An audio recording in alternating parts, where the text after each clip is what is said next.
کو مناتے چلو عرش عظیم کے بچھاتے رہو کی یہی پہچان ہے ہمارا دل ہماری جان ہماری ایک کئی زبان ہے ہمارے سینوں پر لکھا ہوا آزادار حسین آزادار حسین آزادار حسین حسین آزادار حسین آزادار حسین آزادار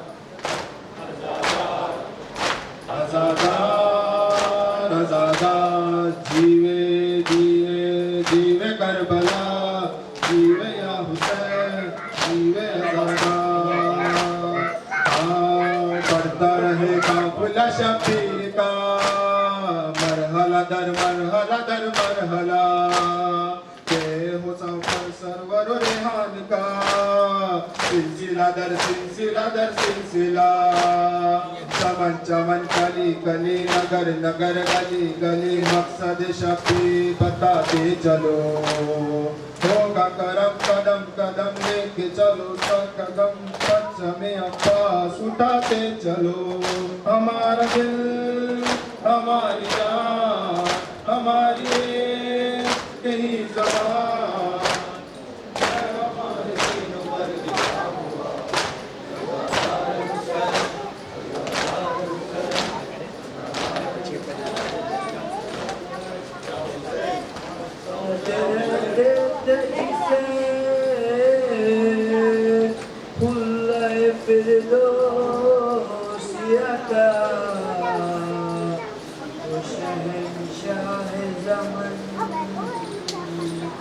جس کو کفن بھی نہ ملا وہ شہنشاہ زمن جس کو کفن بھی نہ ملا تو محمد صلی صاحب حسین ابن علی چلے فاطمہ زہرا کی وہ معصوم کلی نام ہے پنجے تنے پاک میں بارک جلی حرمت دین خدا جس کی شہادت میں ڈلی ہوتے رہتے تھے جسے اللہ فردوسی عطا وہ شہنشاہ زمان جس کو کفن بھی نہ ملا وہ شہنشاہ زمان جس کو کفن بھی نہ ملا وہ شہنشاہ زمان جس کو کفن بھی نہ ملا وہ شہنشاہ زمان جس کو کفن بھی نہ ملا اللہ شریف لایا وہ حسین تجھ پر جس کو پیغمبر نے بٹھایا وہ بچ کے قرآن کا ہو رہا حسین پانی دل کھول کے دشمن کو پلایا حسین ہر اس بے قص مظلوم کو پانی نہ ملا وہ شہنشاہ زمن جس کو کفن بھی نہ ملا وہ شہنشاہ زمن جس کو کفن بھی نہ ملا